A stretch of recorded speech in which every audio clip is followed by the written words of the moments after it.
أعوذ بالله من الشيطان الرجيم. بسم الله الرحمن الرحيم. الحمد لله الذي أنزل على عبده الكتاب ولم يجعل له عوجا قيما لينذر بأسا شديدا من لدنه ويبشر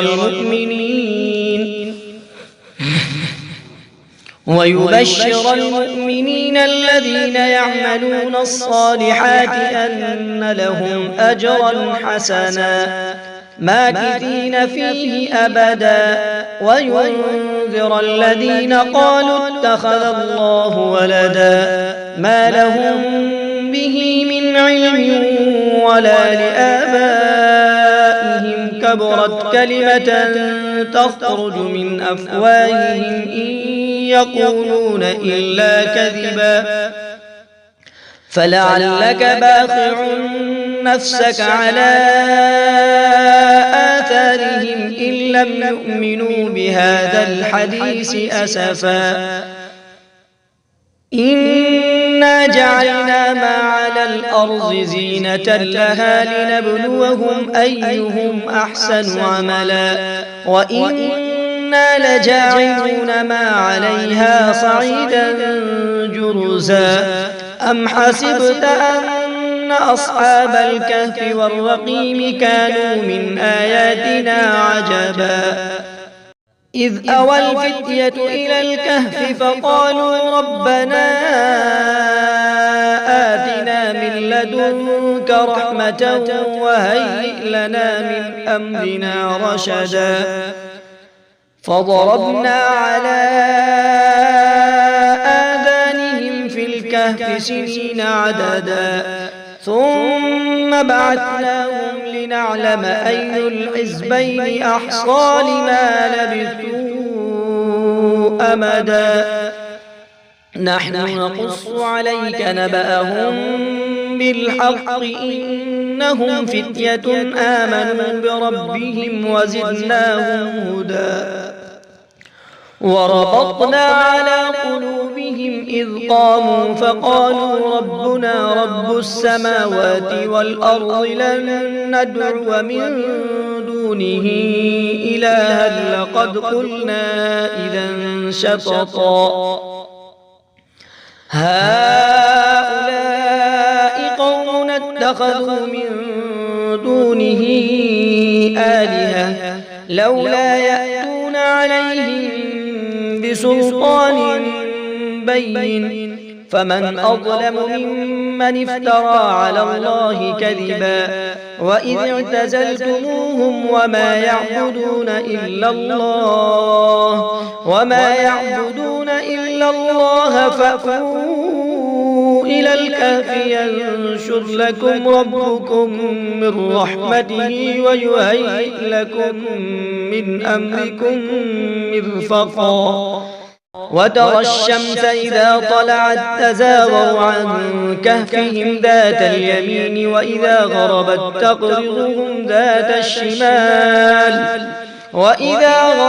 تقرضهم ذات الشمال وهم في فجوة منه ذلك من آيات الله من يهد الله فهو المهتد ومن يضلل فلن تجد له وليا مرشدا وتحسبهم أيقاظا وهم رقود ونقلبهم ذات اليمين وذات الشمال وكلبهم باسط ذراعيه بالوصيد لو اطلعت عليهم لوليت منهم فرارا ولملئت منهم رعبا وكذلك بعثناهم ليتساءلوا بينهم قال قائل منهم كم لبثتم قالوا لبثنا يوما أو بعض يوم قالوا ربكم أعلم بما لبثتم فابعثوا أحدكم بورقكم هذه إلى المدينة فلينظر فلينظر هذه إلى المدينة فلينظر أيها أزكى طعاما فليأتكم برزق منه وليتلطف ولا يشعرن بكم أحدا إنهم إن يظهروا عليكم يرجموكم أو يعيدوكم في ملتهم ولن تفلحوا إذا أبدا وكذلك أعثرنا عليهم ليعلموا أن وعد الله حق وأن الساعة لا ريب فيها إذ يتنازعون بينهم أمرهم فقالوا ابنوا عليهم بنيانا ربهم أعلم بهم قال الذين غلبوا على أمرهم لنتخذن عليهم مسجدا سيقولون ثلاثة رابعهم كلبهم ويقولون خمسة سادسهم كلبهم رجما بالغيب ويقولون سبعة وثامنهم كلبهم قل ربي أعلم بعدتهم ما يعلمهم إلا قليل فلا تمار فيهم إلا مراء ظاهرا ولا تستفت فيهم منهم أحدا ولا تقولن لشيء إني فاعل ذلك غدا إلا أن يشاء الله واذكر ربك إذا نسيت وقل عسى أن يهديني ربي لأقرب من هذا رشدا ولبثوا في كهفهم 300 سنين وازدادوا 9 قل الله أعلم بما لبثوا له غيب السماوات والأرض أبصر به وأسمع ما لهم من دونه من ولي ولا يشرك في حكمه أحدا واتل ما أوحي إليك من كتاب ربك لا مبدل لكلماته ولن تجد من دونه ملتحدا واصبر نفسك مع الذين يدعون ربهم بالغداة والعشي يريدون وجهه ولا تعد عيناك عنهم تريد زينة الحياة الدنيا ولا تطع من أغفلنا قلبه عن ذكرنا واتبع هواه وكان أمره فرطا وقل الحق من ربكم فمن شاء فليؤمن ومن شاء فليكفر إنا أعتدنا للظالمين نارا أحاط بهم سرادقها وإن يستغيثوا يغاثوا بماء كالمهل يشوي الوجوه بئس الشراب وساءت مرتفقا إن الذين آمنوا وعملوا الصالحات إنا لا نضيع أجر من أحسن عملا أولئك لهم جنات عدن تجري من تحتهم الأنهار يعلون فيها من أساور من ذهب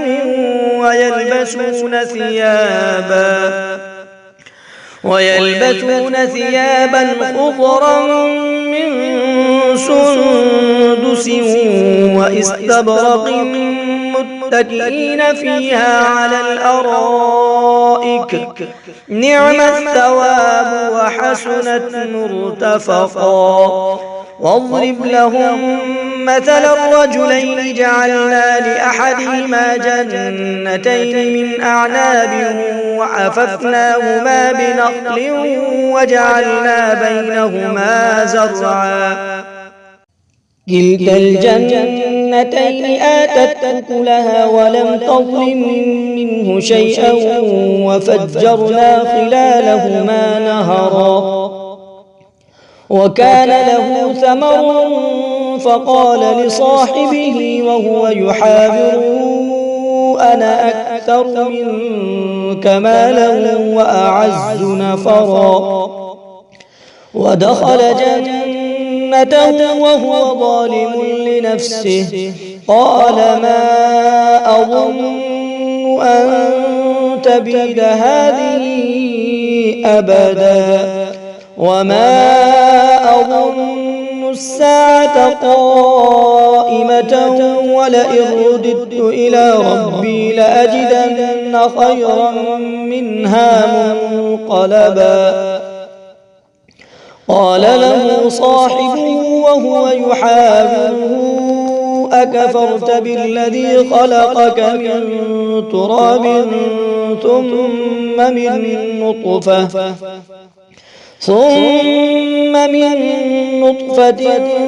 ثم سواك رجلا لكن هو الله ربي ولا أشرك بربي أحدا. ولولا إذ دخلت جنتك قلت ما شاء الله لا قوة إلا بالله إن ترني أنا أقل منك مالا وولدا فعسى ربي أن يؤتيني خيرا من جنتك ويرسل عليها حسبانا من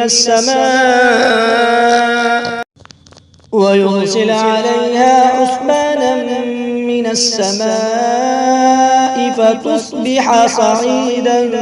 زلقا. فعسى ربي أن يؤتيني خيرا من جنتك ويرسل عليها حسبانا من السماء فتصبح صعيدا زلقا أو يصبح ماؤها غورا فلن تستطيع له طلبا. وأحيط بثمره فأصبح يقلب كفيه على ما أنفق فيها وهي خاوية على عروشها ويقول يا ليتني لم أشرك بربي أحدا. ولم تكن له فئة ينصرونه من دون الله وما كان منتصرا. هنالك الولاية لله الحق هو خير ثوابا وخير عقبا. واضرب لهم مثل الحياة الدنيا كماء أنزلناه من السماء فاختلط به نبات الأرض فأصبح هشيما تذروه الرياح وكان الله على كل شيء مقتدرا. المال والبنون زينة الحياة الدنيا والباقيات الصالحات خير عند ربك ثوابا وخير أملا. ويوم نسير الجبال وترى الأرض بارزة وحشرناهم فلم نغادر منهم أحدا. وعرضوا على ربك صفا لقد جئتمونا كما خلقناكم أول مرة بل زعمتم أن لن نجعل لكم موعدا. ووضع الكتاب فترى المجرمين مشفقين مما فيه ويقولون يا ويلتنا ما لهذا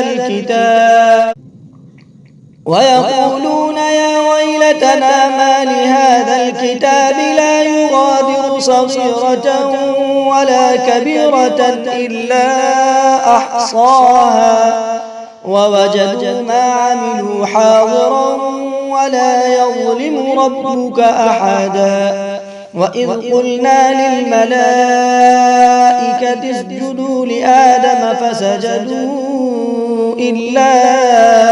إبليس كان من الجن ففسق عن أمر ربه أفتتخذونه وذريته أولياء من دوني وهم لكم عدو بئس للظالمين بدلا ما أشهدتهم خلق السماوات والأرض ولا خلق أنفسهم وما كنت متخذ المضلين عضدا ويوم يقول نادوا شركائي الذين زعمتم فدعوهم فلم يستجيبوا لهم وجعلنا بينهم موبقا ورأى المجرمون النار فظنوا أنهم مواقعوها ولم يجدوا عنها مصرفا ولقد صرفنا في هذا القرآن للناس من كل مثل وكان الإنسان أكثر شيء جدلا وما منع الناس أن يؤمنوا إذ جاءهم الهدى ويستغفروا ربهم إلا أن تأتيهم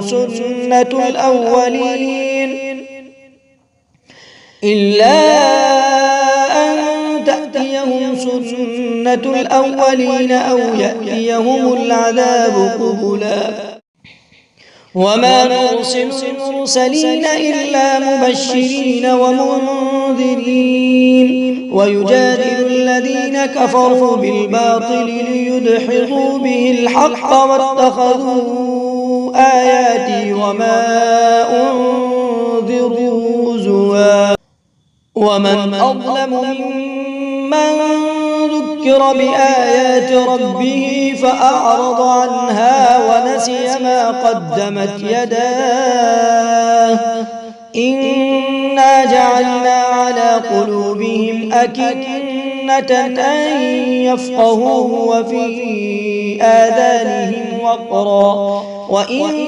تدعوهم إلى الهدى فلن يهتدوا إذا أبدا وربك الغفور ذو الرحمة لو يؤاخذهم بما كسبوا لعجل لهم العذاب بل لهم موعد لن يجدوا من دونه موئلا وتلك القرى أهلكناهم لما ظلموا وجعلنا لمهلكهم موعدا وإذ قال موسى لفتاه لا أبرح حتى أبلغ مجمع البحرين أو أمضي حقبا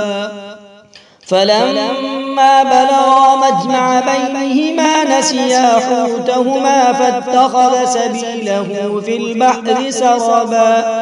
فلما جاوزا قال لفتاه آتنا غداءنا لقد لقينا من سفرنا هذا نصبا قال أرأيت إذ أوينا إلى الصخرة فإني نسيت الحوت وما أنسانيه إلا الشيطان أن أذكره واتخذ سبيله في البحر عجبا قال ذلك ما كنا نبغي فارتدا على آثارهما قصصا فوجد عبدا من عبادنا آتيناه رحمة من عندنا وعلمناه من لدنا علما قال له موسى هل أتبعك على أن تعلمني مما علمت رشدا قال إنك لن تستطيع معي صبرا وكيف تصبر على ما لم تحط به خبرا قال ستجدني إن شاء الله صابرا ولا أعصي لك أمرا قال فإن اتبعتني فلا تسألني عن شيء حتى أحدث لك منه ذكرا فانطلقا حتى إذا ركبا في السفينة خرقها قال أخرقتها لتغرق أهلها لقد جئت شيئا إمرا قال ألم أقل إنك لن تستطيع معي صبرا قال لا تؤاخذني بما نسيت ولا ترهقني من أمري يسرا فانطلقا حتى إذا لقيا غلاما فقتله قال أقتلت نفسا زكية بغير نفس لقد جئت شيئا نكرا قال ألم أقل لك إنك لن تستطيع معي صبرا قال إن سألتك عن شيء بعدها فلا تصاحبني قد بلغت من لدني عذرا فانطلقا حتى إذا أتيا أهل قرية استطعما أهلها فأبوا أن يضيفوهما فوجدا فيها جدارا يريد أن ينقض فأقامه قال لو شئت لاتخذت عليه أجرا قال هذا فراق بيني وبينك سأنبئك بتأويل ما لم تستطع عليه صبرا قال هذا فراق بيني وبينك سأنبئك بتأويل ما لم تستطع عليه صبرا أما السفينة فكانت لمساكين يعملون في البحر فأردت أن أعيبها وكان وراءهم ملك يأخذ كل سفينة غصبا وأما الغلام فكان أبواه مؤمنين فخشينا أن يرهقهما طغيانا وكفرا فأردنا أن يبدلهما ربهما خيرا منه زكاة وأقرب رحما وأما الجدار فكان لغلامين يتيمين في المدينة وكان تحته كنز لهما وكان أبوهما صالحا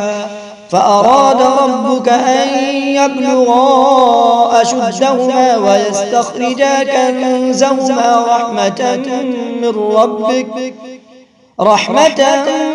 ربك وما فعلته عن أمري ذلك تأويل ما لم تسطع عليه صبرا ويسألونك عن ذي القرنين قل سأتلو عليكم منه ذكرا إنا مكنا له في الأرض وآتيناه من كل شيء سببا فأتبع سببا حتى إذا بلغ مغرب الشمس وجدها تغرب في عين حمئة ووجد عندها قوما قلنا يا ذا القرنين إما أن تعذب وإما أن تتخذ فيهم حسنا قال من ظلم فسوف نعذبه ثم يرد إلى ربه فيعذبه عذابا نكرا وأما من آمن وعمل صالحا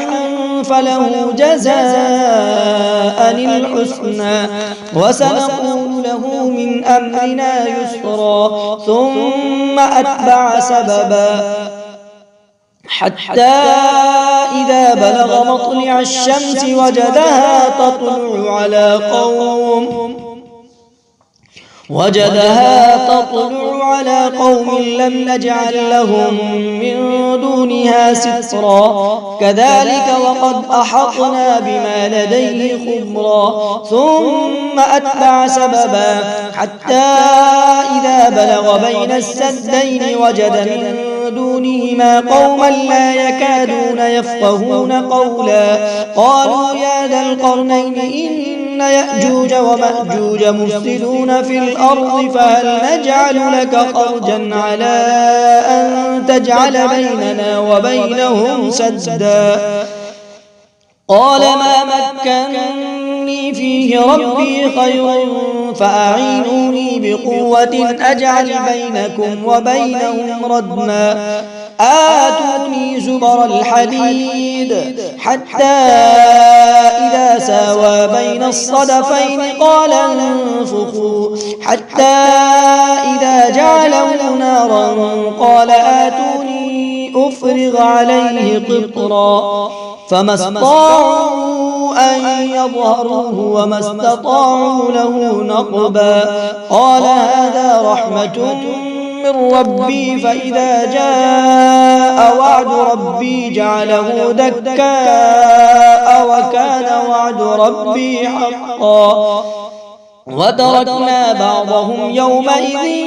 يموج في بعض ونفخ في الصور فجمعناهم جمعا وعرضنا جهنم يومئذ للكافرين عرضا الذين كانت أعينهم في غطاء عن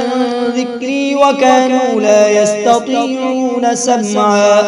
أفحسب الذين كفروا أن يتخذوا عبادي من دوني أولياء إنا أعتدنا جهنم للكافرين نزلا قل هل ننبئكم بالأخسرين أعمالا الذين ضل سعيهم في الحياة الدنيا وهم يحسبون أنهم يحسنون صنعا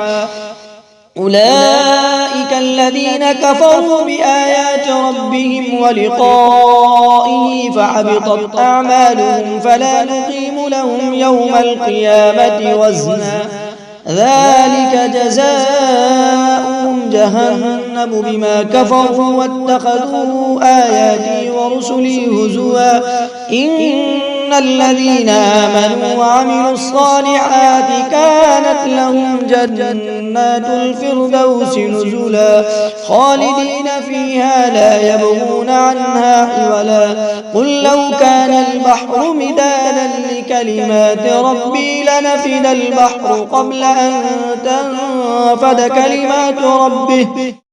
أن تنفد كلمات ربي ولو جئنا بمثله مددا قل لو كان البحر مدادا لكلمات ربي لنفد البحر قبل أن تنفد كلمات ربي ولو جئنا بمثله مددا قل إنما أنا بشر مثلكم يوحى إلي أنما إلهكم إله واحد فمن كان يرجو لقاء ربه فليعمل